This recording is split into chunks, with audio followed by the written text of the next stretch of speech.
The Texans should win tonight's game against the Tampa Bay Buccaneers. I'll tell you why. It's put up or sit down and shut up and go away time for the Houston Astros and my thoughts on everything that went down in week 2 of the National Football League. I'm Paul Gallant. This is the Gallant Says podcast. Hit it.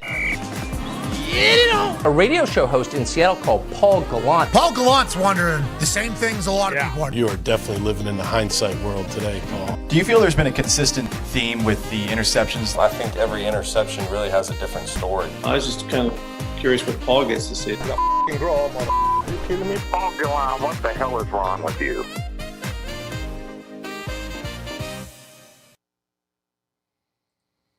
Hello and welcome aboard the Gallant Says podcast. I'm Paul Gallant. It's Monday, September 15th, live on YouTube at Paul Gallant, on Twitch at Gallant Says, on X and on Twitter at Gallant Says, on Instagram at Sports Gallant, and on Facebook as well at Paul Gallant Sports. You can join this bad boy Monday through Friday around noon Central Time occasionally, after major Houston sporting events.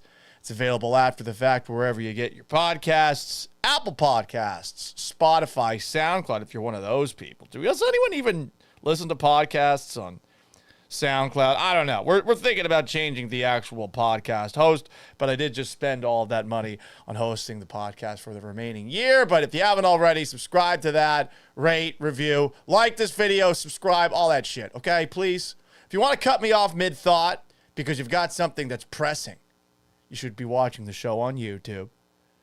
And then pay me money. I'll press this button. Paul, stop talking. Listen. That is former Houston Texan Wade Smith. And I'll answer your question right away. I'll eventually get to your comments. Let's read a couple before we get started. Big Balls Squad 2021 says, hi, Paul. What's up, Big Ball Squad? Coog Blaze says, oi, go Cougs. How about that win? 3-0. Let's go. Never really in doubt. Stuffed Colorado in a locker. Looking pretty good. Mustang Boys here. Lone Ranger 614 is here. And what's up, Christian Velas? Is it a deep steel blue kind of Monday? I mean, it's always a deep steel blue Monday, Tuesday, Wednesday, Thursday, Friday, Saturday, Sunday, if you allow it to be that in your heart.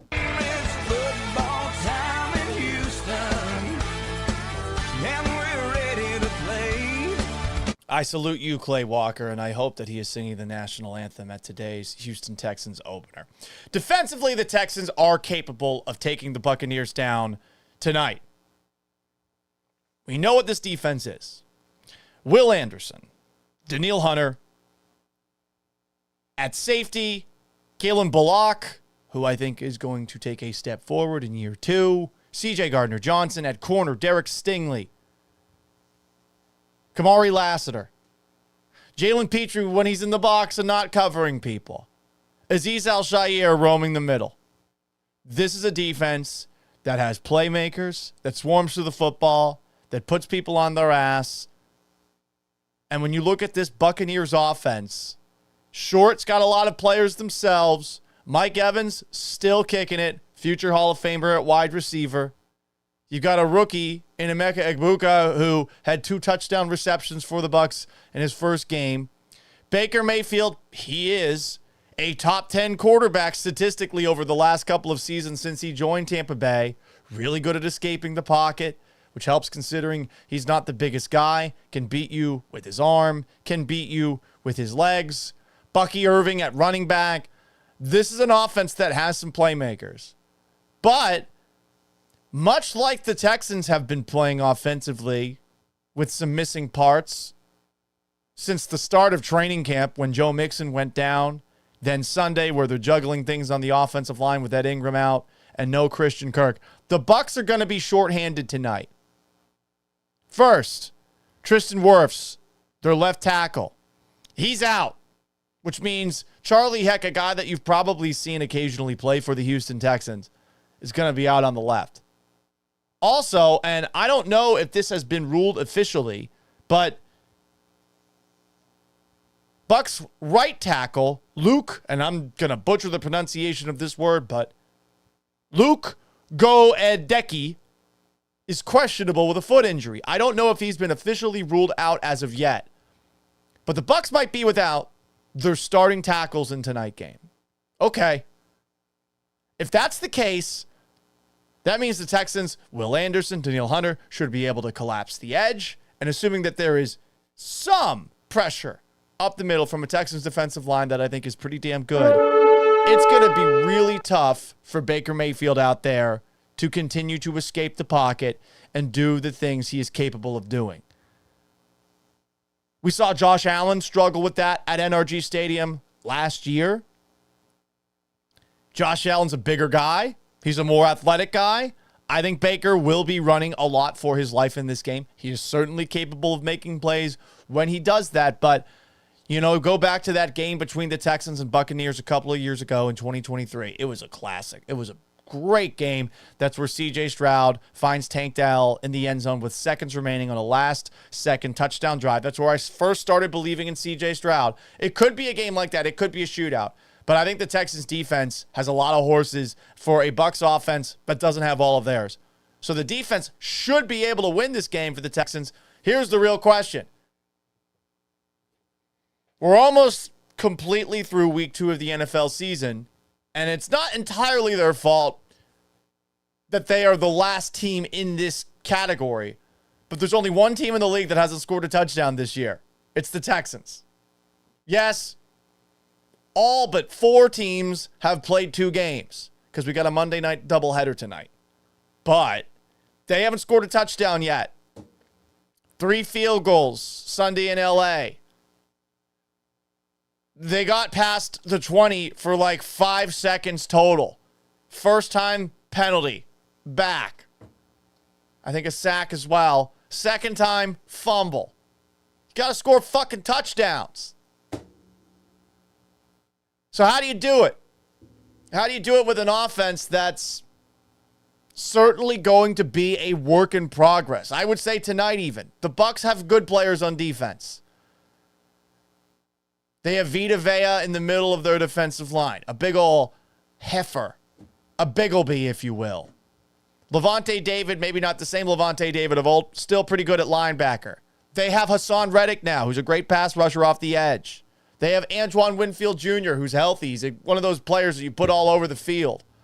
D'Amico Ryans brought up a guy named Yaya Dabi. I don't know much about him. All I know is the Bucs have good players defensively, and it probably is going to be a struggle once again for the Texans to move the football. Yeah, you do have some talent. No denying that. But you've also got to take a look at yourself in the mirror and ask, are we going to be able to protect C.J. Stroud? First off, D'Amico Ryans at a press conference earlier this week said he thought the offensive line looked good, and he said that C.J. Stroud needs to step up in the pocket. He thought pockets were there. All right, I don't know if I agree with that entirely. And it does feel like D'Amico Ryans treats the offense like the baby of the family and the defense like the oldest child. I'm sure my sister probably feels that way. I'm a youngest child. My parents were, I think, not hard on me, but they had expectations for me, but I think they had more expectations for my sister. Whatever the case. Bringing it back. This is an offense that is going to be without Christian Kirk once again. So how do you throw the football? How do you get the ball to Nico Collins when the entire Buccaneers defense is going to be focused on him? I know a lot of people want to see them force feed Nico Collins over and over and over again. Great, awesome, splendid. How do you do it? Easier said than done. Makes a lot of sense to continue to throw the ball to the best receiver on the field. No offense to Mike Evans, who I still think is a really good receiver, but I think Nico Collins is a top 5 guy now, just given his size, his speed. He can run past an entire defense, his ability to run through contact, his ability to run after the catch. But you still have to get him the football. Can you do that when your offensive line is a work in progress when it comes to pass protection? When they are now, as currently constructed, going to be out there for the first time together. Jarrett Patterson is now your center. Right guard is Ed Ingram. He's back, but he didn't play week 1. You got Ariante Ursary moving back to left tackle. You got Titus Howard at right tackle. You got Laken Tomlinson at left guard. It's an entirely new offensive line once again. How do you do? You're at home, so should be in better shape as far as communication at the line of scrimmage, offensive lineman to offensive lineman, CJ Stroud to offensive lineman. But still, it's your first time. There's going to be probably some road bumps, speed bumps, etc. You know what I'm talking about. So, how do they look this time around? I really don't know. I'm not that pessimistic. I'm also not that optimistic. I really have no idea what to expect in this one. So, what do? Well, I said this on KHOU last night. I'm told that it got cut off because of some glitch that happened at CBS stations across the country. So you can watch that entire clip once you're done watching this on X. I posted the link from KHOU of a Texans pregame. Seth Payne stopped by. But I got a hammer and I got a rock, and I was hammering the rock. Texans got to give the ball, I think, to Nick Chubb, because one way to give the offensive line confidence is to allow them to go forward instead of dropping back. Any offensive lineman, ask him, what do you like doing? Do you like pass protecting, or do you like going forward and trying to maul people and beat the shit out of them? They like that. When you're dropping back in pass protection, you're backpedaling while a pass rusher is trying to get by you. That's not fun. You get paid a lot of money for it, but it's not fun. It sucks. You want to push people. And considering we have heard all offseason from Nick Caley, the offensive coordinator, and specifically Cole Popovich, the offensive line coach, and every single Texans offensive lineman who has talked that they want to be physical, they want to be dominant, they want to run people over. That's how you do it. You allow that offensive line to do it. Easier said than done against a defensive line that has Vita Vea with Jared Patterson, not the biggest guy in the middle. Easier said than done against a guy like Levante David. But for what it's worth, the Texans actually did run the football pretty effectively against the LA Rams on Sunday. And one of the guys that I was really interested seeing him post this online, our close personal friend, Nicholas Chubb, had this post before tonight's matchup. And I believe that he put this on his Instagram story. Look, it's Batman. Underneath the bridge, the elements something in the way. Ooh,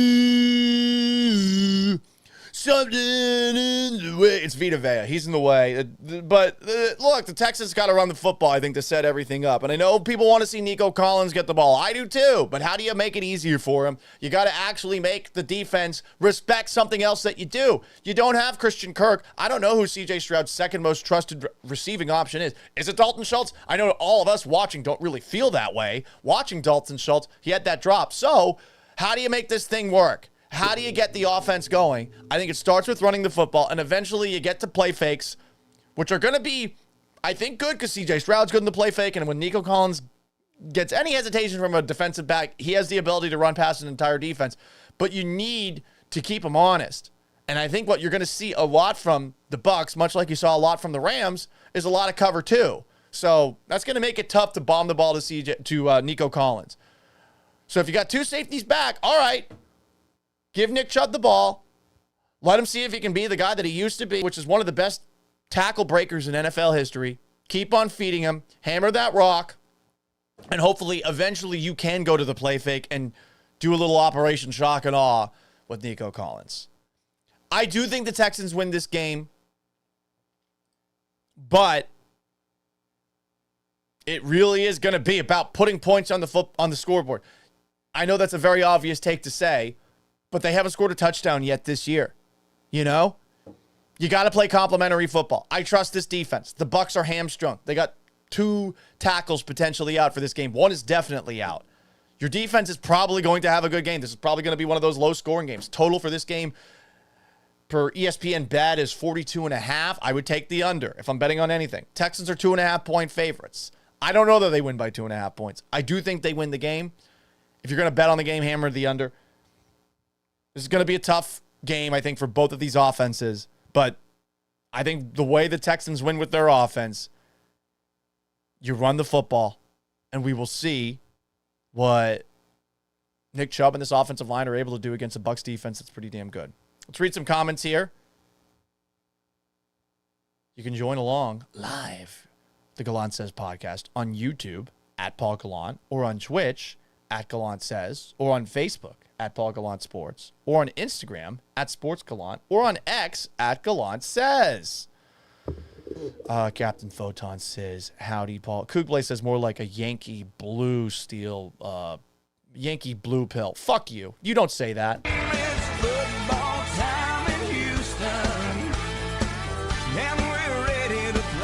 We don't say that. I can't believe the Texans admitted, by the way, that it's Yankee blue, the deep steel blue that they changed to because Nike has only a specific couple of shades that they can use. Which, by the way, Nike, I mean, you got all this money and you can't do every single shade of colors under the sun, every single palette. Like, broke-ass boys. Come on. Captain Photon says you need CJ Stroud to take over the game. That would certainly help. Not expecting it. Not expecting it. That's going to be tough. Javi Good Times, what's your prediction for tonight, Paul? I think something like 20-16. Hell, could be 19-16. But I am not expecting the blowout that a lot of you guys want to see. Give the Bucs their due. A lot of people are picking them as a Super Bowl team this year. I don't know if I'd go that far. But Baker Mayfield, since he has joined the Bucs, has been damn good. SU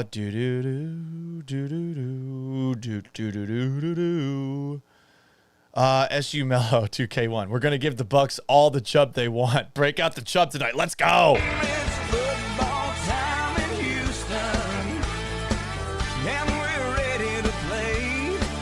D6 Krish Texas is 100% trolling. I think we should cut CJ and pick up Sanders. I think the only person that feels that way is probably Todd the Show, who sometimes joins our Twitch. Ian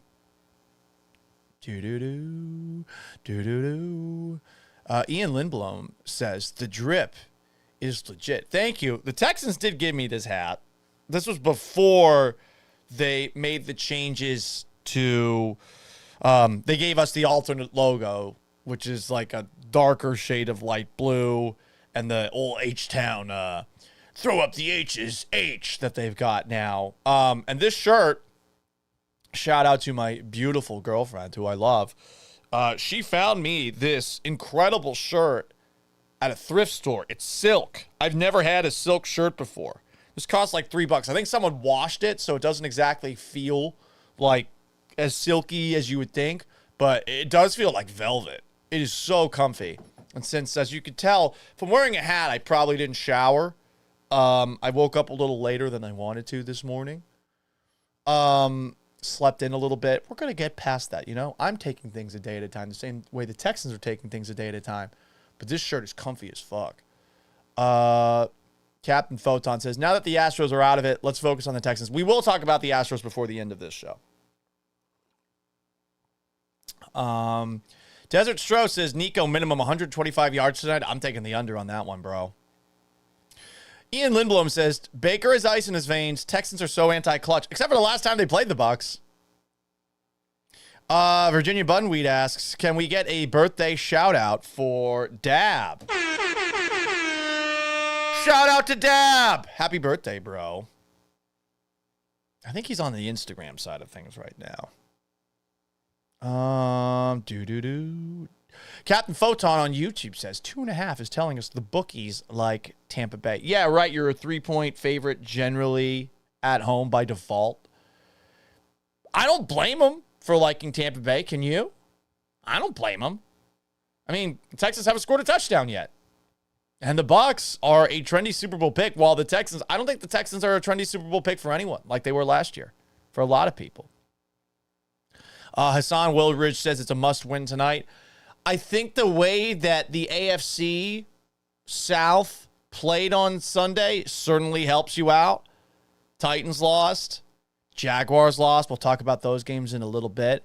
The Colts won, perhaps due to some bullshit, but they're now 2-0 with Daniel Jones under center. The Broncos are not an easy dub, so I'm not going to go so far to say must win. If you were to compare the Texans, though, to the other 0-2 teams in the AFC, the Jets, the Dolphins, the Browns, and Titans, you would say they're better than them. The Chiefs, meanwhile, are 0-2 after that loss to the Philadelphia Eagles yesterday. More on that a little bit later. Desert Stros taking shots at the Twitch. Twitch is probably taking some shots back. Nick Gamboa asks if I'm credentialed. I am not credentialed for tonight's game. I'm going to have a conversation with the Texans tomorrow. The plan is to be credentialed for the season, but I actually have to talk with them about it. That is what I want to do, because I do think that when it comes to me talking about any of the teams in town, the team that I'm talking the least out my ass about is the Texans, but we'll see. And hey, I will give a shout out to the ESPN Houston folks. They did their best to see that I would be credentialed for the season. But when I made the announcement, the Texans took my credential away, you know? Captain Photon says light blue is the bomb. Light blue is pretty nice. It's a shame that that's the Titans color. Oak Tree says on the Instagram side of things, God wills it! God is not willing it for the Houston Astros of late, though. Cannot quite say that. B. Schwett says, Texans during prime time are garbage. Garbage. Last season, they beat the Cowboys in that Monday Night Football game. They played like shit against the Jets on Halloween. I watched that in a Jon Snow costume with John Granado that night.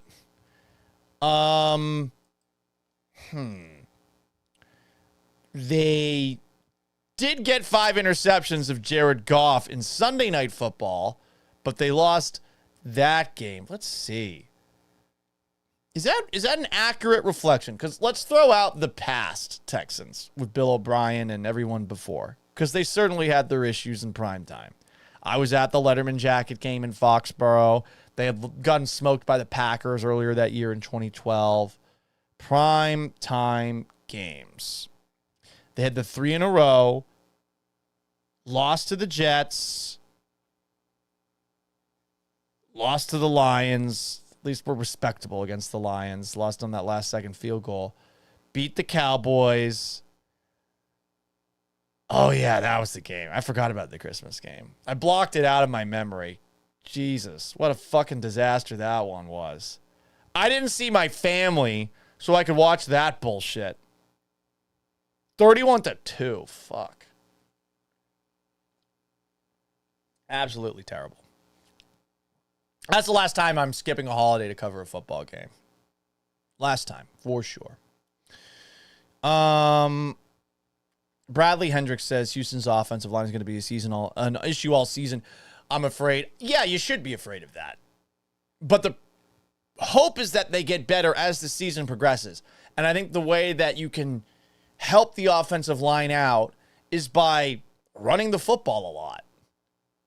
I am definitely concerned that we will not see Joe Mixon at any point this year, but running the football helps that offensive line out.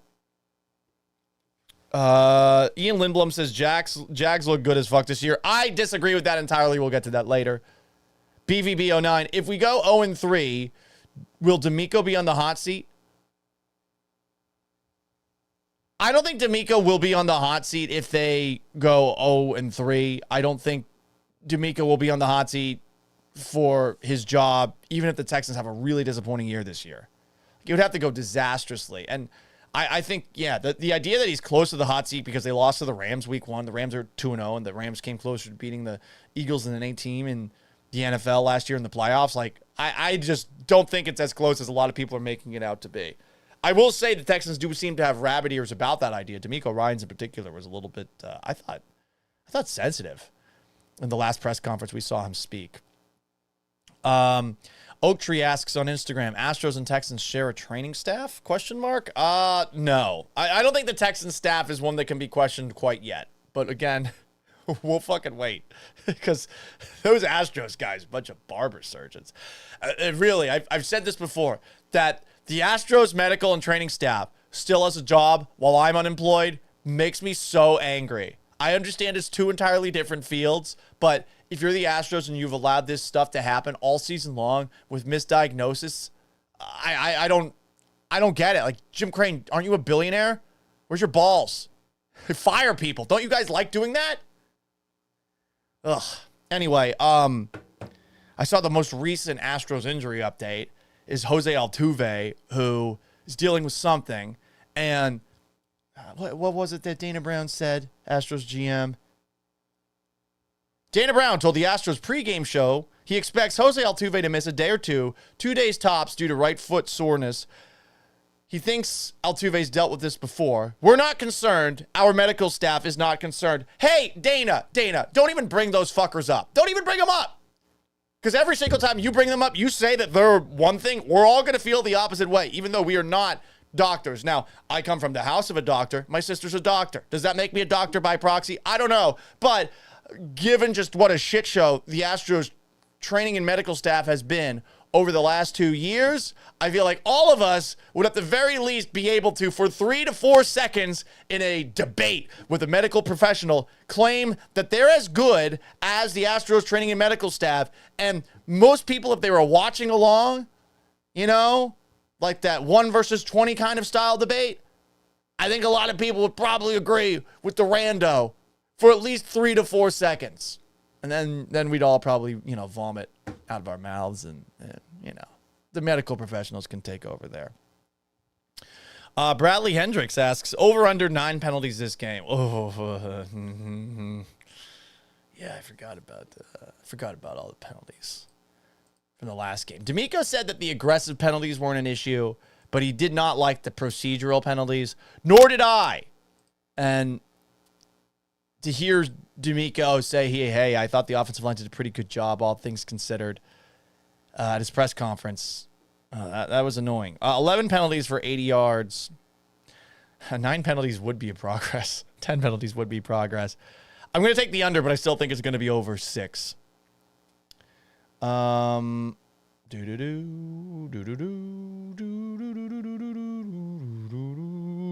Desert Stros says the Texans' offensive line has been a problem since the franchise inception. 2011, they weren't. 2011, they were awesome. 2012, they were solid. All right. Guys, there's an article. I know that a lot of the Twitchers who join along, I know you guys love articles like this. I know you love them. I know that whenever you see that there is a an interview featuring this guy, that you wait with bated breath to hear every single word this guy says. So let's show you said article, ESPN.com. From my friend DJ Biename. I do like DJ. CJ Stroud learning how to balance life with being face of the Texans. I actually have some interesting clips from this article, and we will read them. Sadly, I can't play music in the background because I would love to play the theme song to the Pacific and dramatically read along just to add a little gravitas to what I'm reading. Let's read this article. The offseason approach for CJ Stroud was clear. Stay out of the spotlight as much as possible. Stroud was coming off a season in which he admitted that the fun was missing at times in football. He dealt with more criticism off the field while taking a beating on it. Oh, a beating. Suffering more quarterback hits than almost anyone in the league. This hurts my voice. I'm going to need some water. So instead of doing what Stroud did in the 2024 offseason, he limited his public appearances and focused mainly on football, family, and his faith. Hashtag family. It's football time in Houston, and we're ready to play. Less podcast appearances, less partying with the stars, less documented trips around the world. Xavier Hutchinson had this to say about CJ Stroud. I really feel like he just went back to the basics for himself. He went back to what he truly cares about. It wasn't so much the once-in-a-lifetime opportunities. He really just honed in on his craft this offseason. You can tell. Well, week one, I can't tell, but I'm not going to blame CJ Stroud for week one because, honestly, go back, watch the highlights. He did all that he could behind that offensive line. But I feel like some of the shadows of 2024 were there in that he wasn't standing in the pocket as much as he could. Ultimate Fan on the Instagram side of things says that's a bad voiceover. Ultimate Fan, you know that's a great voiceover. You know that my dramatic reading is fantastic. It's just I'm not reading a Brian T. Smith column dramatically like I used to. Even though Stroud doesn't feel like the podcast had bad intentions, he learned his comments can create what he feels are unnecessary headlines. When you're going on a podcast, sometimes they use you. All you have to do is use me. Well, not like that. And I learned that. I don't want to be used just for clout and clickbait. I don't want to be on media outlets every week. But at the end of the day, it's the life I sign up for. So I'm grateful for both. I can accept the good and not the bad. I've learned I like to be behind the shadows more now than I did when I was younger.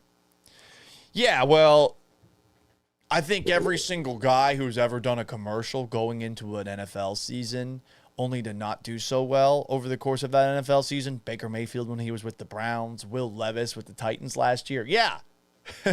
When you actually experience hardship, people are going to blame those appearances for said hardship, which is honestly bullshit, in my opinion. I think it's bullshit. But a lot of people are going to do that. They're going to tie the two together. Was CJ Stroud so distracted he couldn't focus for a game? No, I don't believe that. I really don't. I know a lot of people pointed to that. You definitely sign yourself up, though, for people looking back at what you said in the past and saying, ha! Hypocrite! This aged poorly. Like shit like that on the internet. And you got to have thick enough skin to not care about that. But not everyone is wired that way. Took me a while to be wired that way.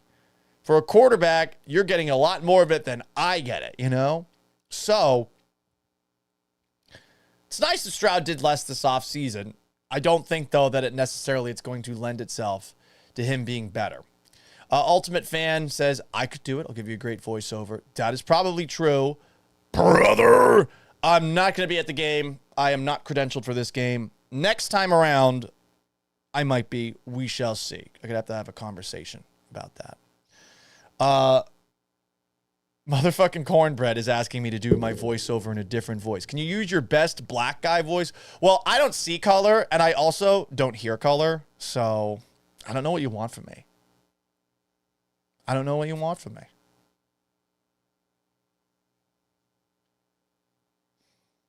Should I do black voice? Is that what people are asking for me now? Is that how little you think of me? Do you want me to ever have a job again? Fine. Fine, I'll do it. I spent a lot of time with my family this offseason. A lot of time with my friends at the beach. Just doing nothing, just clearing my mind. Black voice, there you go. I got it. I don't see color. I don't hear color. Flex. Paul Gallant. Maybe the greatest American that's ever existed. Magnum 5317 says, do the Batman voice. I've been doing the Batman voice, kind of. Fine. I'll do the Batman voice reading the rest of this article. Continuing to read the CJ Stroud article from ESPN.com, DJ BNMA. Quote, I'm more conscious of those things now. Words do matter. People quote stuff that you don't even say. I've just learned to shut my mouth sometimes and just mind my own business. Great Hank Williams song, by the way. Why don't you mind your own business? Why don't you mind your own business? I don't think the podcasters do it these days. I do think that there are people online that are aggregators that will pull specific little clips and they try their best to make them as clickbaity as possible so that their shitty accounts will get a big following. No offense. But that's how the game's played. I don't think podcasters are as much looking for that specific one moment to take out of context. I might be speaking for myself, though, because I really don't like it when quotes get taken out of context. I probably should do it a little bit more on my podcast, given that I'm trying to get clicks now. But I think it's a dishonest way to go about things, you know? Reading more in Batman voice from the CJ Stroud article. Don't ever love to love. Don't ever hate the hate. Because it's all temporary. I love to get biblical. But Solomon in Ecclesiastes, I don't know if I said that right, talks about everything is vanity. Everything is futile. Damn, that's emo.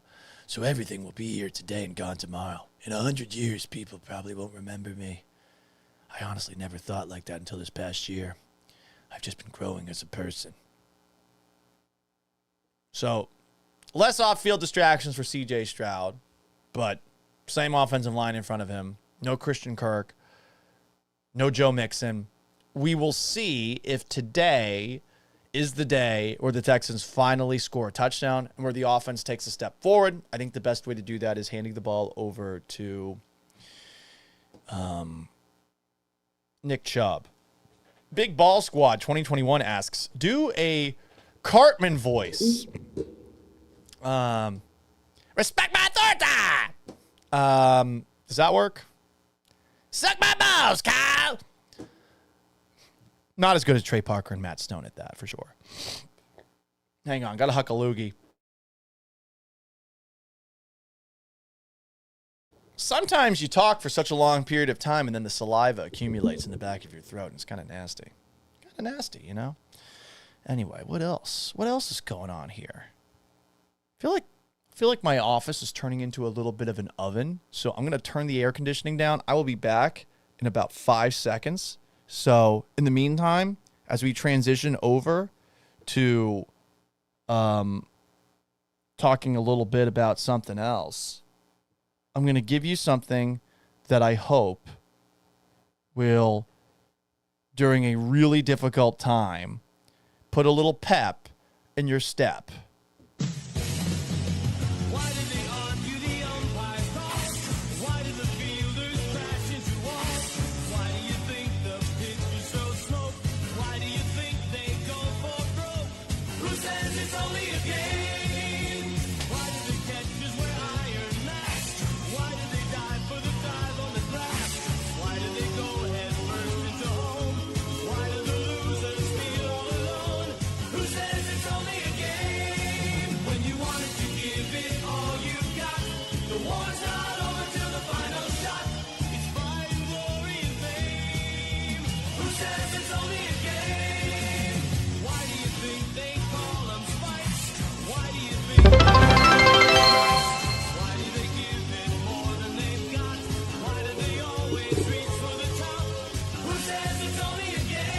With me now, Astros baseball. Who says it's only a game? That song sounds like cocaine. Maybe the Astros should play that over the course of this huge 6-game series that they've got coming up. It does feel like God is no longer with our beloved Houston Astros. I've got to figure out how to make those sounds go away. I don't know how to do it, but I guess Twitchers, if you want to keep on fucking around, you can. The Astros were not able to pull off a sweep of the Braves over the weekend, and as a result, they're completely out of first place for the first time since June 2nd. There have been 2 ties atop the American League West, August 17th, and then this weekend, Friday and Saturday, until the Mariners took things over completely yesterday. Once again, the Mariners are red hot. They just one-upped their 8-game winning streak in early August with a 9-game winning streak. Seattle took down Atlanta twice with a combined 28-4 final score. They swept St. Louis, and they swept the Angels over 4 games for this 9-game win streak. An 8-game win streak and a 9-game win streak over a period of 6 weeks. How impressed are we? I think that's up for debate given who they've gone up against, who they've beaten. But they're taking care of the games against the shit teams they're playing. Meanwhile, the rest of the way, the Mariners have series against the 500 Kansas City Royals, the god-awful 41-109 Rockies, and a series against a first-place Dodgers team that is still fighting for first place in the National League West. They're up on the Padres by 2.5 games in the NL West, but I think at this point in time, with the Brewers and Phillies already clinching, they're probably out of reach for a first-round bye. What do you really have to play for? Do you need the home field advantage that bad in a potential wild card series? I don't know if the Dodgers, who play the Mariners the last series of the season, I don't know that the Dodgers necessarily have all that much to play for if they're not playing for one of those byes in the National League. So, with that in mind, the Mariners are going to continue to win. I'd be hard-pressed to see it all of a sudden hitting a wall. So it's all up to the Astros right now. You cannot fuck up this 6-game series.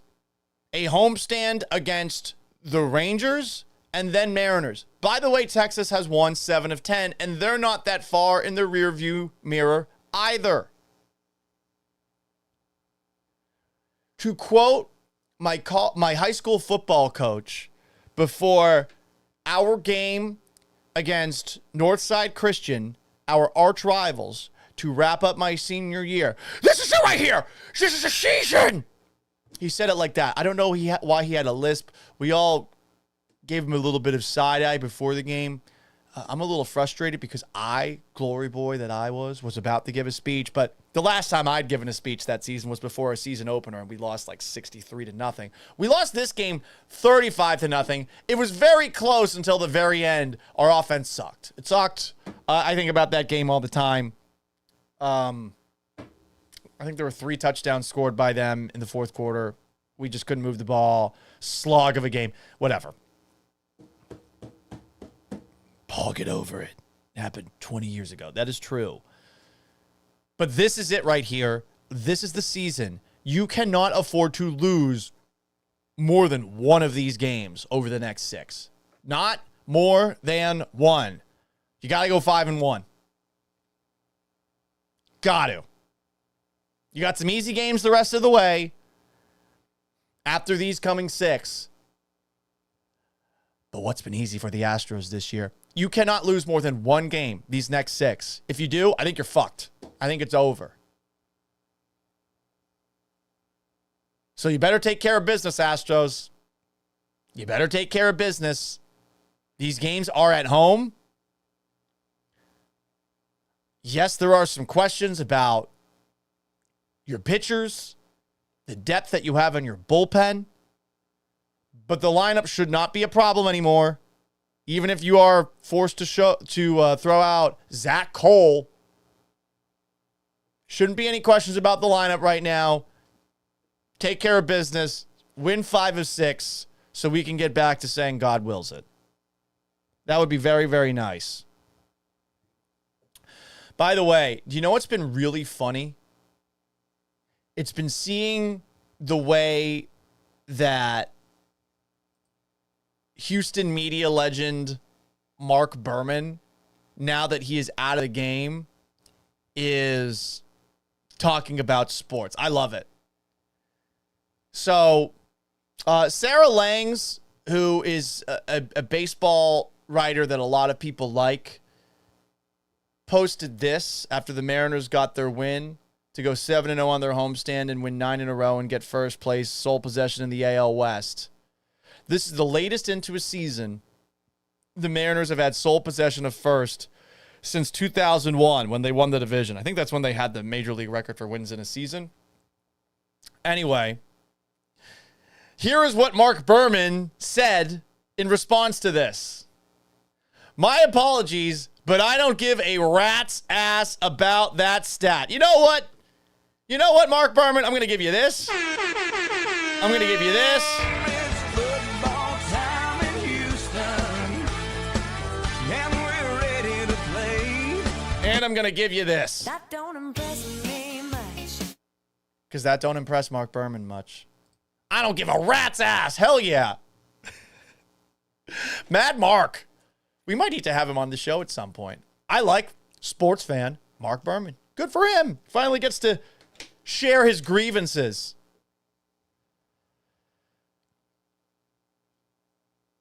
Love seeing that. I got some questions here. Let's read some comments. Sticking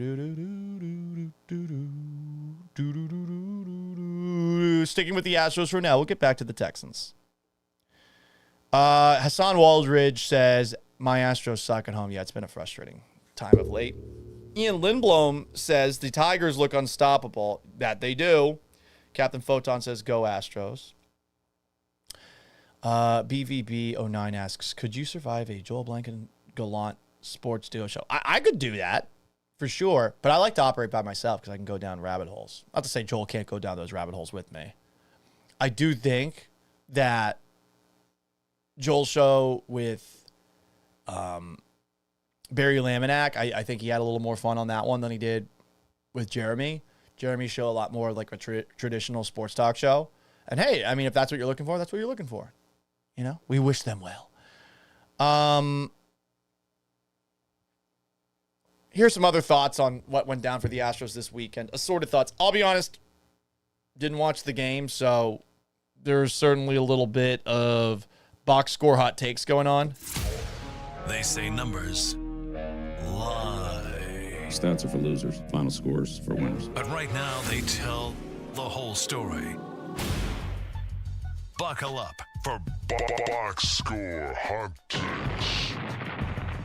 Now that I'm unemployed, I feel no obligation to watch the Astros live. But I'll keep talking about them, and honestly, for these Mariners and these Rangers game coming up, we will. There's going to be a watch party tonight. I'm going to be watching the Texans Monday Night Football game on that TV, and I'll be watching the Astros Rangers game on that monitor right there. Does that series start tonight? I hope it doesn't, to be perfectly honest. I hope it doesn't. Let's see. Do they have a random another Monday off day? No, they are playing the Rangers tonight. It's Jason Alexander, our guy, George Costanza against Jack Leiter. Tickets available for $9 at Dyken Park. It's basically a playoff game against your arch rivals who knocked you out of the playoffs last time around. Anyway, bringing it back. Friday, I saw Zach Cole's home run in his first major league at bat. 1, good for him. 2, might be all downhill from here, but good for him. 3 for 4 in his first game, and that home run was a fucking laser. To right center, that was a laser of a home run. Christian Walker had a 3-hit game like Zach Cole. Jake Myers and Jose Altuve each had 2 hits apiece. Altuve hit homer number 25, but apparently, per Dana Brown, he will miss a day or 2 days tops, due to right foot soreness. Altuve's encountered this before, and the medical staff is not concerned. I am, but fine. I don't know who the fuck Jaden Murray is, but shout out to him being in the opener and not messing up. He was the opener. AJ Bluebaugh, our guy, pitched 3 innings, and the Astros scored all sorts of runs. 6 for 9 with runners in scoring position, 5 left on base. I remember seeing the score for that game on Friday, and I was like, oh, finally, the Astros are taking care of business against a shitty team. Then, Saturday, Astros won 6-2. Hunter Brown threw 6 2/3. He allowed just 4 hits along the way. De Los Santos and Brian King closed the door. Yainer Diaz had 3 hits. Jake Myers had 2. Christian Walker was 2 for 4 with a homer and 2 runs batted in. Jeremy Bello and Carlos Correa each had doubles. Jordan 0 for 4 with 3 Ks. Zach Cole back down to earth. 4 for 11 with runners in scoring position. That's solid. 8 runners left on base. Scored runs on Saturday after scoring 11 the night before. That usually doesn't happen. But yesterday was really frustrating because outside of Cam Smith, the offense not doing much. Jordan and Jake Myers each had 2 hits. But Fromber was garbage. This stat line's unacceptable, especially as this guy's looking for a new contract. Is he checked out? Like, what the fuck? And I wasn't watching it. I was watching the Patriots-Dolphins game, which was drunk at Bobcat Teddy's. Saw Will Kunkel along the way. That was good to see him. We might be doing some collab stuff in the near future, actually. But Fromber was fucking terrible. 4 innings pitched. 5 earned runs, 6 hits and 4 walks, but 2 strikeouts? What? Awful. What's going on, dude? What's going on? Figure it out. Don't you want to get paid? I suppose at least there wasn't a meltdown that I'm aware of because I'm looking at the box score, but oh, Fromber, dog. Come on. Anyway. There you go, guys. That's what went down over the weekend for the Astros, and we will see what happens with Jose Altuve. Let's read some comments.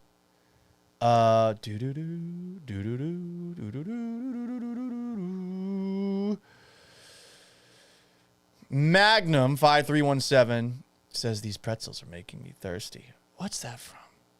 Is that George Costanza? Yes, a famous catchphrase from the TV show Seinfeld, spoken by Kramer in the alternate side. Oh, the Woody Allen movie. I actually have seen that episode. I was trying to watch through Seinfeld. Not to say it wasn't watchable, but there's just so many episodes. But now that I'm unemployed, there might be some background TV in the near future. Generally, what I do when I'm walking around is I listen to podcasts. And here are my podcasts in no particular order. Tim Dillon Show is my number one. I probably sound a lot like Tim Dillon. And I need to stop that. I think every now and then I take on some cues from him. I know I've definitely stolen Fatty Boombati from him. And we wish them well. Got to stop doing that. Loved him, though. I think he's coming to Houston soon. I listen to the occasional Joe Rogan episode. Depends on who's on. I don't listen to every single one. I listen to pretty much every single part of my take. I listen to Bill Simmons when he has cousin Sal on. There's an NFL podcast called Heed the Call, which is my favorite. After that, Ryan Russillo, but I don't know if he has a podcast officially yet. I don't know if that's started. Now that he's moved over to Barstool. And there's others. Those are the main ones. So now you know. I don't even know why I brought... Oh, yeah, because I walk around the house. I just listen to podcasts all day. And now that I'm unemployed, that's all I'm going to do. You know? Kook Blaze says Bachelor in Paradise must be over. No, we didn't watch that. We watched episode 2 of The Wire last night when I came back over after I did KHOU to the girlfriend spot. Somebody asked this question. Let's go back. Javi Goodtimes says, is it bad I turned down Astros tickets tonight to watch the fucking Texans? I mean, if you're going to the Texans game, understandable.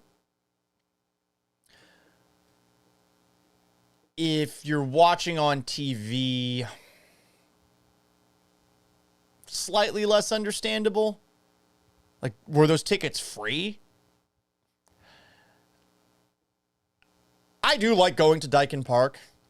How much am I focusing on baseball? Not as much as I probably should.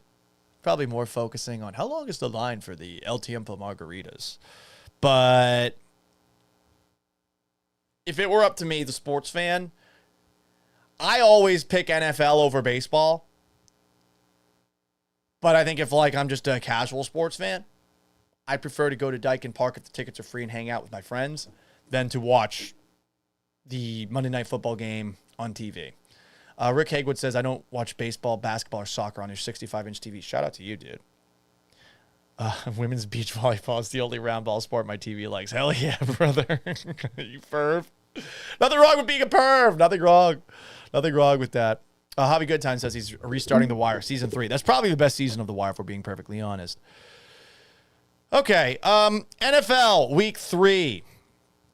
I'm going to roll through the many different things that I saw, and we will have some final thoughts on Texans and Bucs if you're just tuning in. If you want to get the thoughts that I had straight out of the chute, go back to the beginning of this on YouTube or Twitch.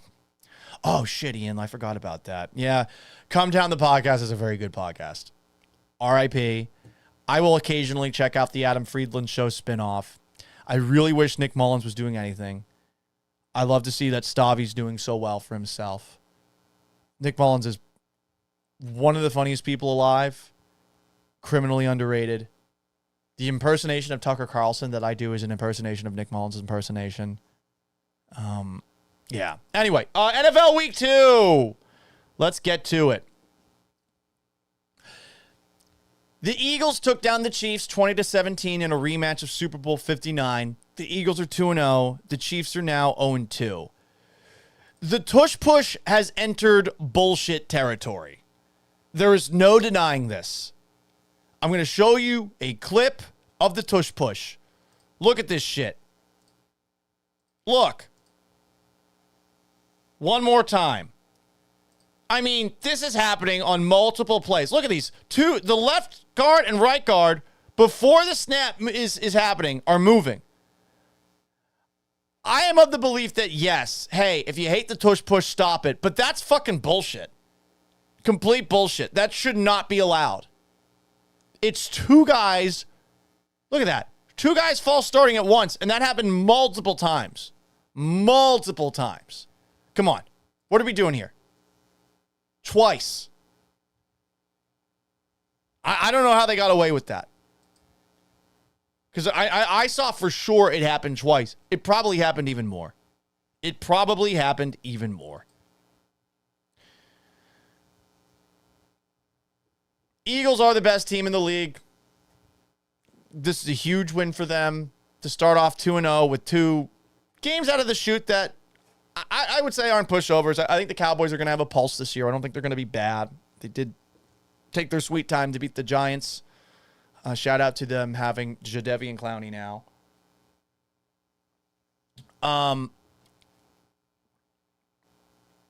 Meanwhile, I think the Chiefs are looking like assholes coming out of this game. Complete assholes. I don't know what Chris Jones was trying to do here.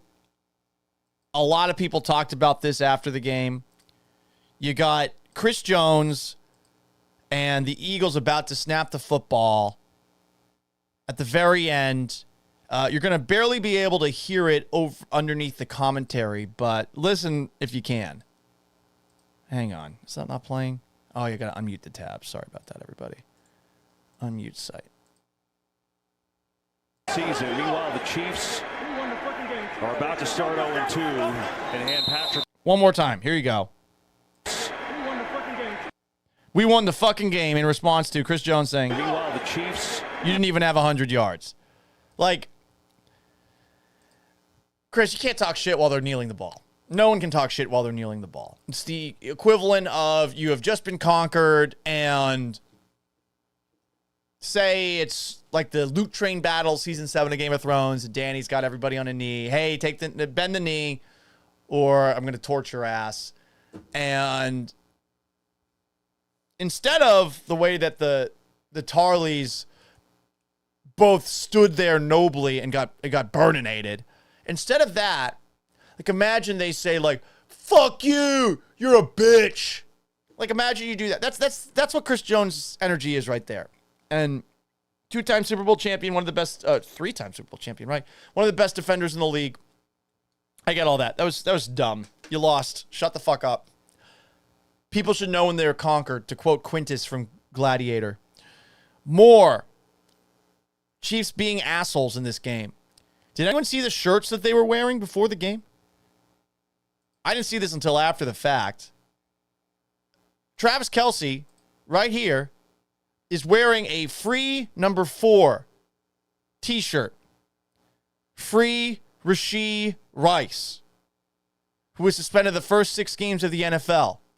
By the way, Rashee Rice was racing a friend March 30th of last year at 120 miles per hour, caused a 6-car pileup, walked away from the scene of the crime. Someone could have died.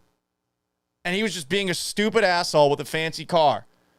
The Chiefs wearing these shirts, what are you fucking doing? What are you doing? Rashee Rice, clearly guilty. It was caught on video, and he fled the fucking scene. He's an asshole. He can apologize all he wants, but when you're doing Georgia Bulldogs Tokyo Drift shit, you deserve to be punished. He should probably be facing some jail time for recklessly driving like that. You know? He walks away from the scene. Were they able to test him to see if he was under the influence of anything? I mean, there's always a chance. He could have killed someone there, gets off scot-free. I get it. NFL players have money. They have better lawyers, blah, blah, blah. But these shirts, one more time. I mean, what a stupid asshole. That's really all I got to say. You're wearing one of those shirts. That's exactly what you are. And Travis Kelce wasn't the only one. A bunch of Chiefs were wearing that T-shirt after the game. Just ridiculous.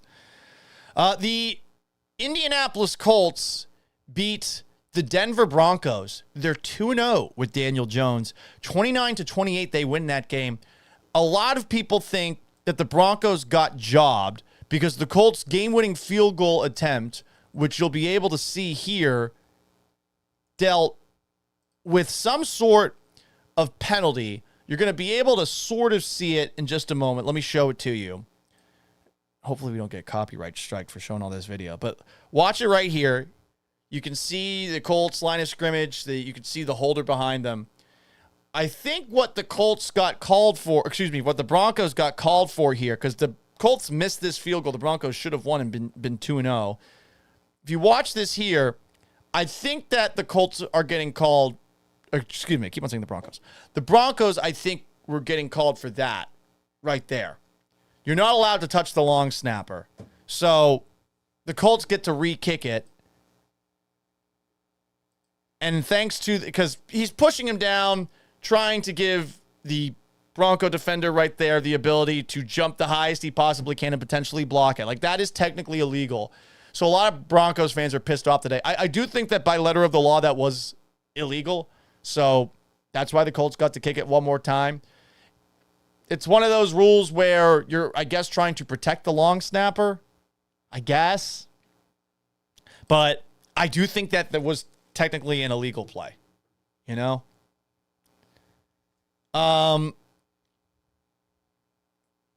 Meanwhile, you've got Colts ownership being on the sideline. This is essentially the thing that everybody's talking about. And people are like, is Colts ownership being more hands-on? Is this like good for the Colts? So this is Carly Ursay Gordon on the sideline. She wears headphones. She takes notes. Hey, look, they're 2-0. Is it working? I don't know. But, I mean, look at this. You can see she looks like Jim Irsay here. Look at all this. Look at all that bling. No one's chain snatching that. But she's paying attention. Definitely a little more hands-on than Jim Irsay. And less, I would assume, trash bags full of fun things. But that's getting a lot of buzz, that the Colts ownership is the reason the Colts are now 2-0. Meanwhile, there's a lot of this going on. People are hyper-focusing on exchanges between head coaches and quarterbacks, and they're acting like these guys have a problem. There's a problem between these two now. This clip in particular, it's Sean Payton and Bo Nix getting into a back and forth on the sideline.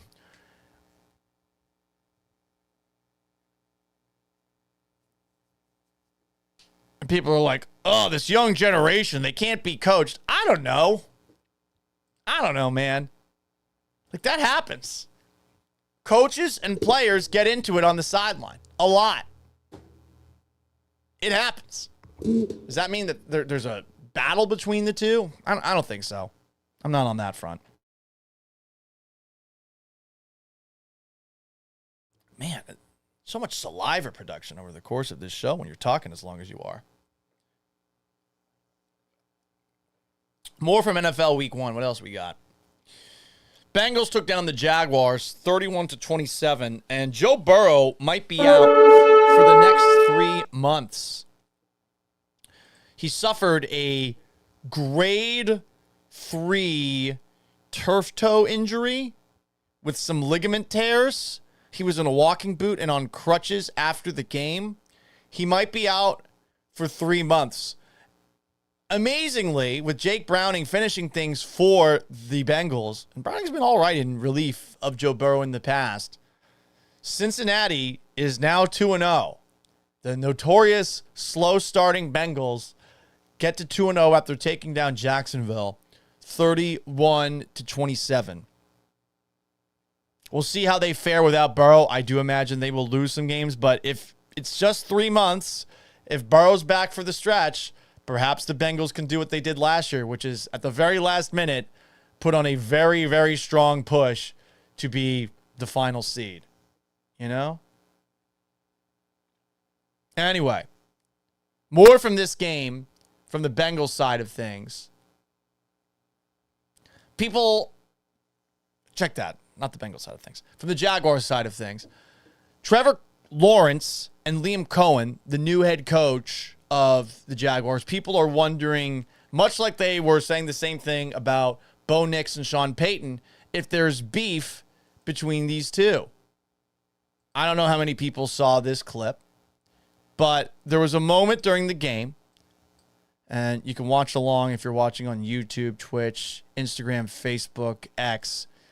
There was a moment where you got Liam Cohen up here, you got Trevor Lawrence over here. Liam Cohen's annoyed looking.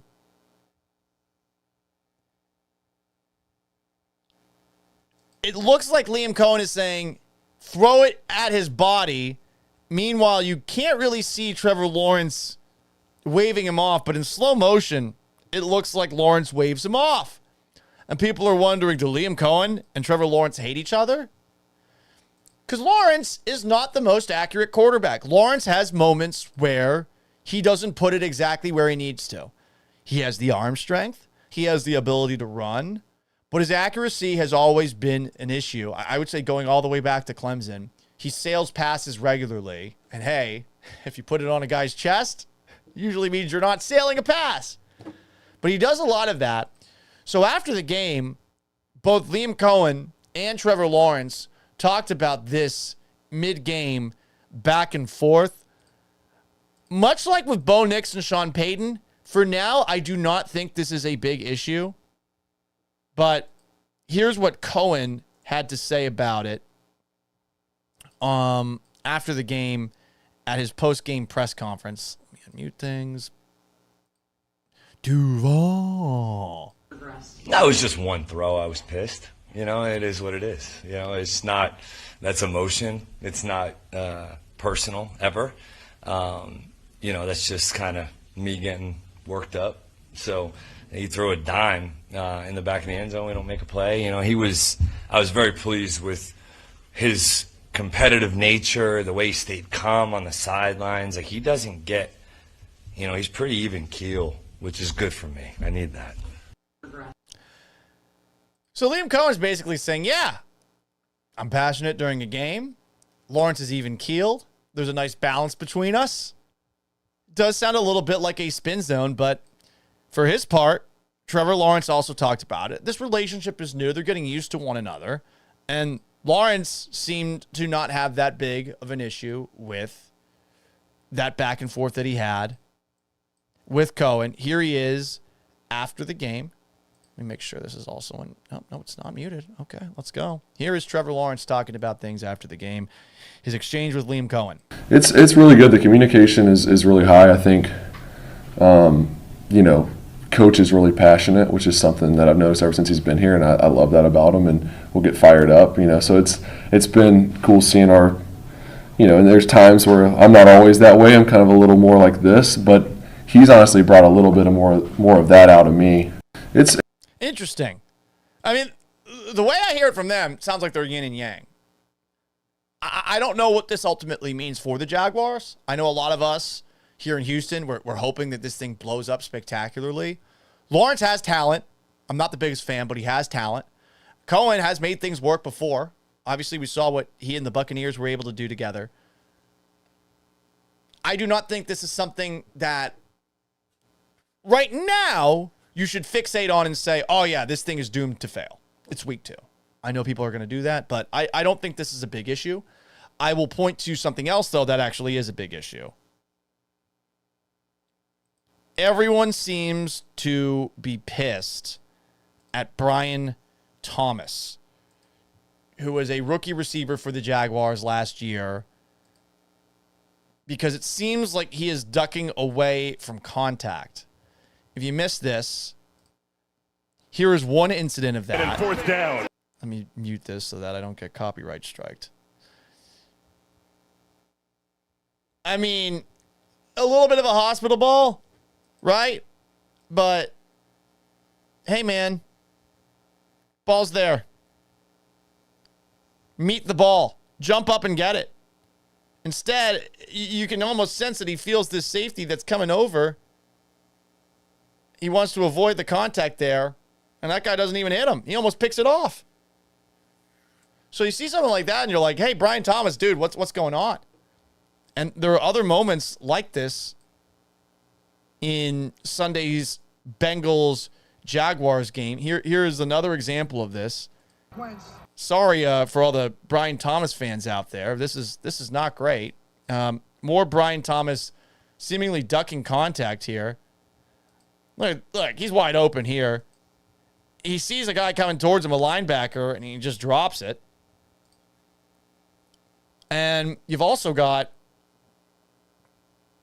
after the game, Liam Cohen weighing in on it, and he seems, unlike with Trevor Lawrence, he seems actually concerned here. Here's the head coach of the Jacksonville Jaguars after the game addressing it at his post-game press conference.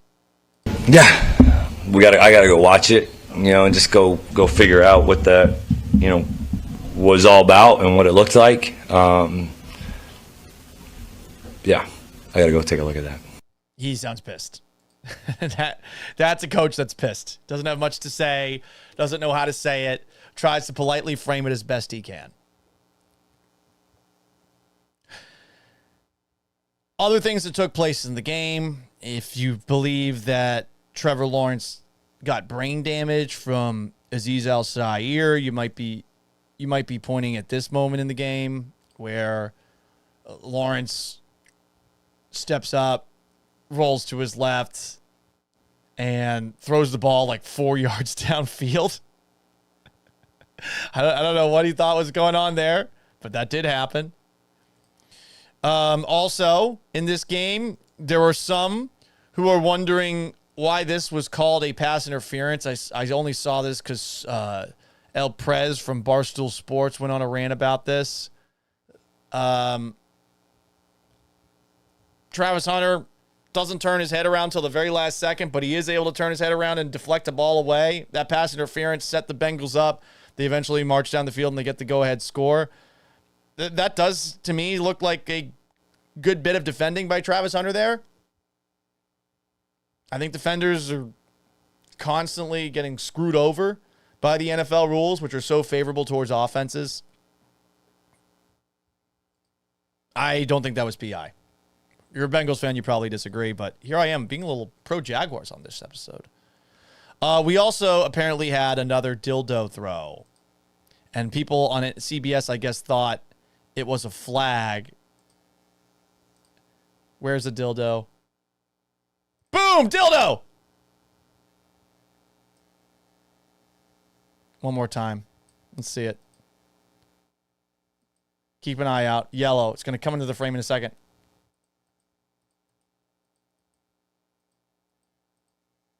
Oh! So, I don't know if whoever threw that, whatever Cincinnati Bengals fan threw that, was aiming at this defender right here. Oh, wait, I didn't transition to the video. Sorry about that, guys. You're doing this all at the same time. It's a little difficult sometimes to navigate the whole thing. But one more time. Boom. There it is. There it is right there.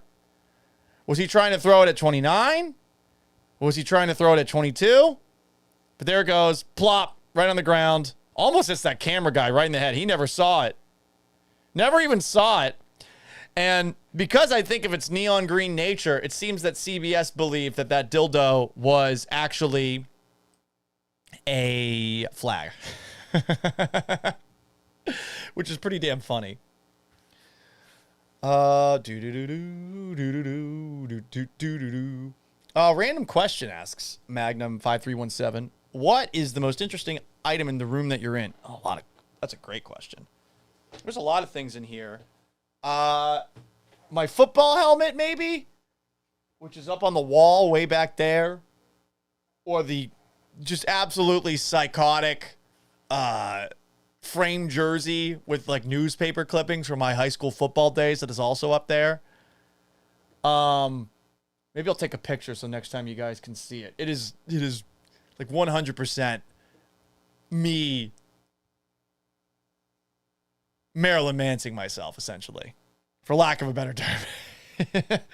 You know, a while ago I was a lot more proud of my high school football days than I am of late. With time comes reality and less delusions. But it's probably that. There's also, this is like the coolest trophy I own, and it's because I was the media flag football game MVP for a 2017 flag football game. Ironically, my old employer, the actual boss himself, David Gow, threw me 5 touchdown passes in this game. I had Raheel covering me. It was basically like a back and forth. Like whoever won the game was going to win the MVP. It was going to be either me or Raheel. And yeah, he threw me 5 touchdown passes in that game.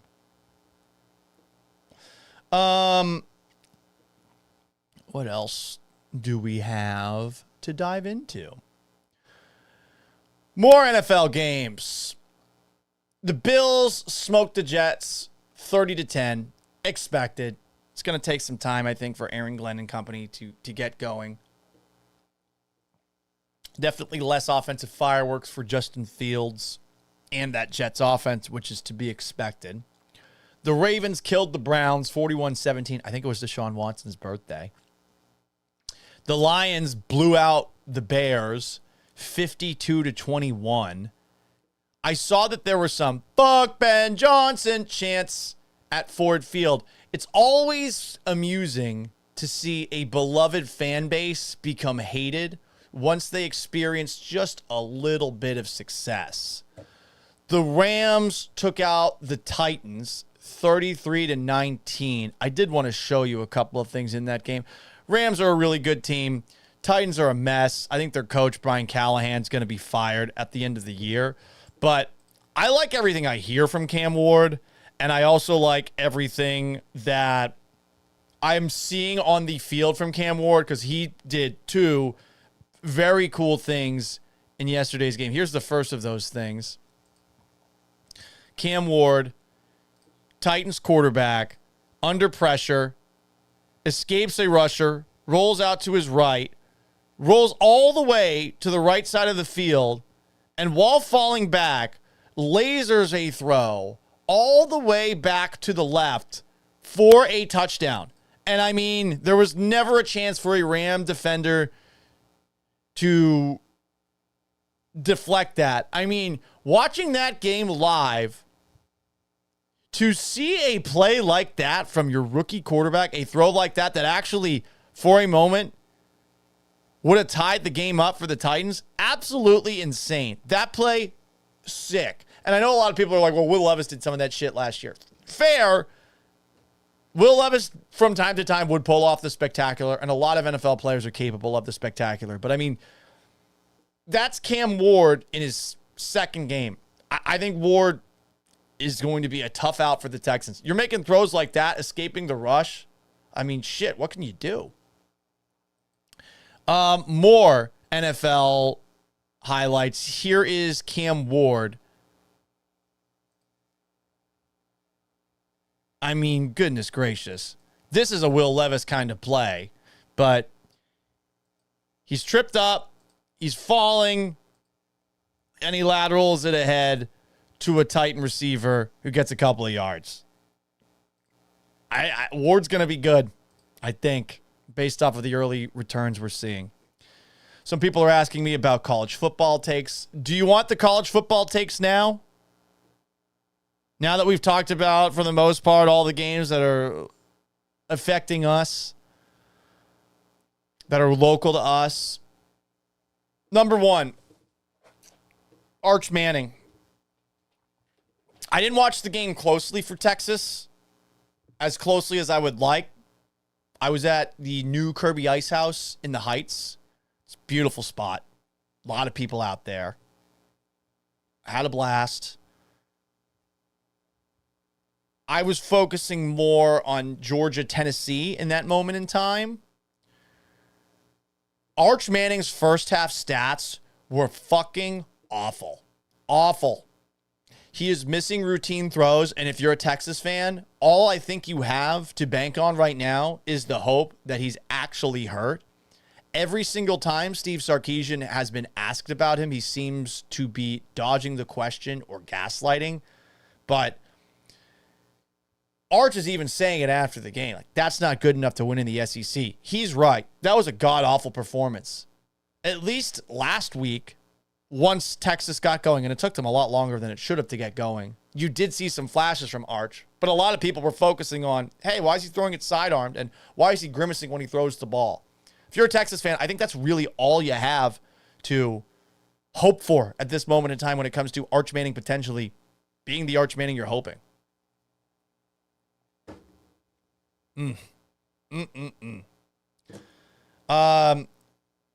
effing Cornbread says Arch is Case McCoy.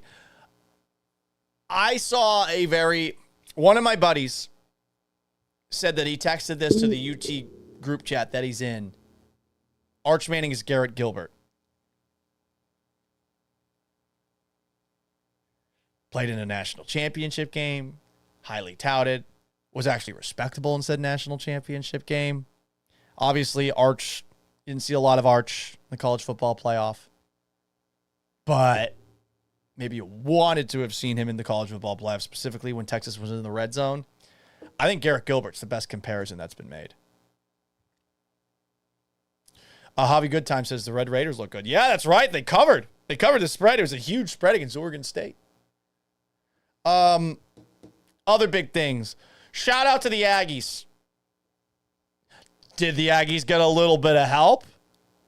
Did Touchdown Jesus forsake the Notre Dame Fighting Irish? Yeah, because there was a clear hold on the touchdown pass that Marcel Reed eventually threw. I thought the holding call on the kick return touchdown, for what it's worth, for the Aggies was suspect. Sus, as the kids say. I've seen worse holds. I didn't think it was that bad. So if you want to say that was a makeup call, I suppose you could.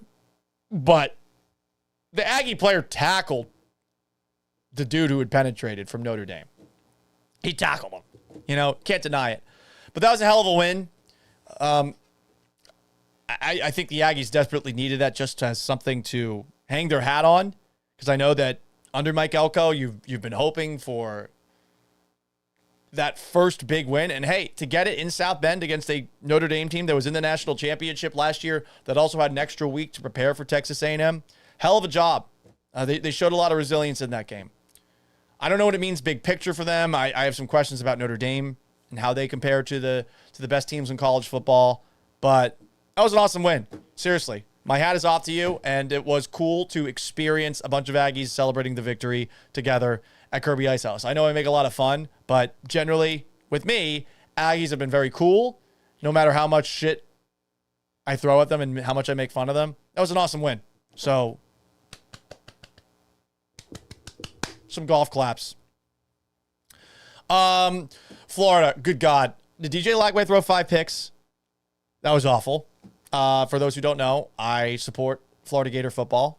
That is my college football team because everyone in the Northeast, you basically just pick a team that you like growing up. Then I moved to Florida for high school and continued to like Florida while I was down there.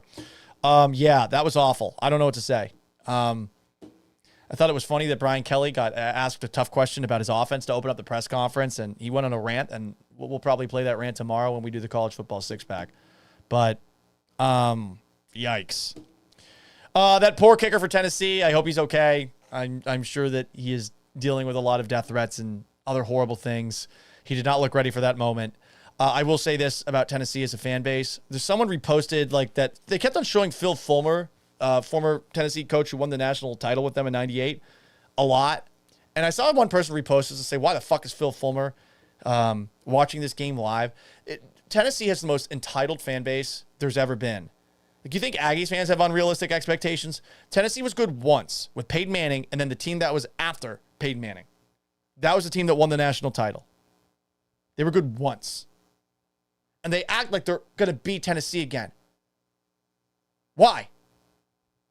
Why? They have such a delusional sense of self. And look, as a Florida fan, I don't like Georgia, but I saw a bunch of Georgia people while I was walking around after Georgia Tennessee was done.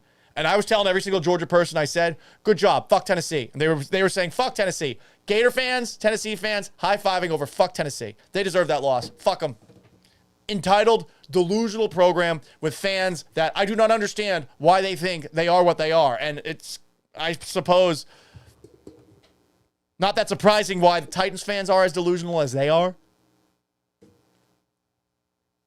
They deserve that loss. So fuck them. But that poor kicker. I feel bad for that kid. Javi Goodtime says, the Tennessee Stadium looked pretty cool. Oh, yeah. Listen. What an experience it must be to go to a game there. They could fit 100,000 people in that stadium. The checkers, all that shit.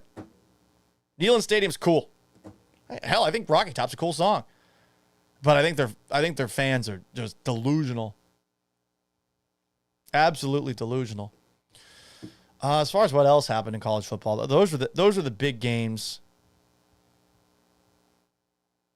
I'm trying to think of anything else off the top of my head. No, that's pretty much it. Rick Hagwood says, I like Michigan because of their helmets. Yeah, I don't blame you. Michigan has cool helmets. Wrapping it up with some other NFL thoughts. Mac Jones, LOL.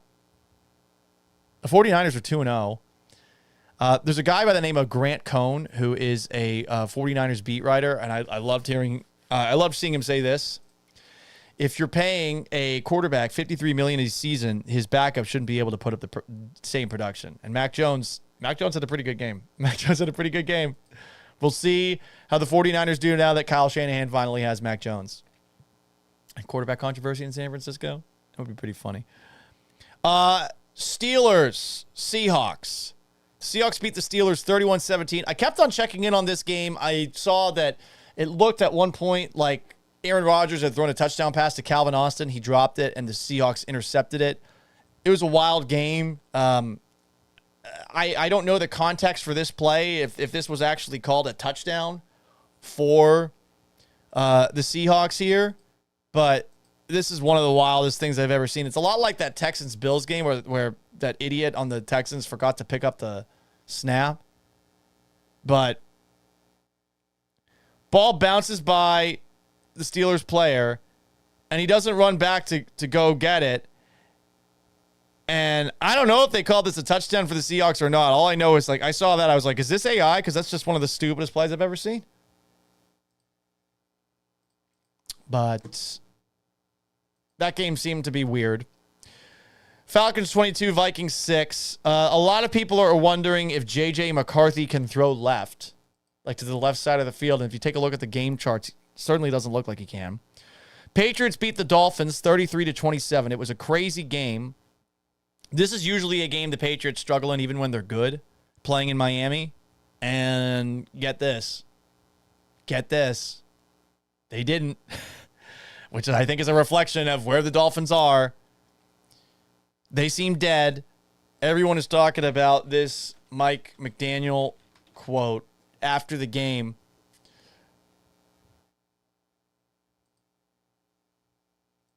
And I wonder how long he's going to make it in Miami with the Dolphins now 0-2. Oh, wait, I got to unmute it again. Games, you have to win games, you have to win the game, not lose the game, honestly. And that is how you lose the game. You're moving the ball down the field. You're 1st and 10, and then you find yourself at 2nd and 20. Good point. Don't do that. Tua didn't look great. There's a play where Tua overthrew a wide open Tyreek Hill. Hill threw a little temper tantrum on the field and subbed himself out for one play. Came back in the next play, got a nice reception. That is as everyone has said going into the year, this locker room is a powder keg. It is just waiting to blow up, despite all that talent. Cowboys beat the Giants on a walk-off field goal. Brandon Aubrey, goddamn, that guy's got a leg. Big field goal to send it to overtime. Big field goal to win it. 40-37, they win. So the Cowboys 1-1 under Brian Schottenheimer. A little bit too difficult a game for the Giants. And then the Cardinals held on to beat the Panthers 27-22. They got up to a huge lead. Bryce Young's numbers look awesome, but I don't know if that's an accurate reflection of what went down. So there you go, everybody. That's what went down in the NFL for week 2. Some primetime games tonight, Monday Night Football. I'll be doing a watch party here. You can watch it along, whether it's on Instagram or it's on YouTube at Paul Gallant. If you haven't already, please like the video and subscribe so I can feed my cat or my girlfriend's cats. Please do that. You can watch along on Twitch at Gallant Says. Give me a sub. X and Twitter at Gallant Says. Facebook at Paul Gallant Sports. If you still go on Facebook, I can't. It's too hard. It's just too difficult. We'll be watching Texans Bucs. I will be showered. We will be watching Astros Rangers. Again, I will be showered. What else is going on? Paul, your ADD is really kicking in right now. I know. I only had 1 cup of coffee. Cut me some slack. But we'll be going about, I would say, 5:45 tonight on that. So make sure you're following on all of that. And if you like the podcast side of things, you can get this wherever you get your podcasts. Subscribe, rate, and review me on Apple Podcasts, Spotify. If you roast my ass, I'll read it. And that's very easy to do. Very, very easy to do. I'm very pasty. Some people say I look like Rachel Maddow. Other people say I look like the New York Democratic mayor nominee. I mean, it's not inaccurate. Very white, vampire, daywalker. I sparkle. Lots of stuff to go to. But I appreciate everybody who stopped by. Until later on tonight, so long, farewell, and have yourselves a wonderful rest of your Monday. Peace!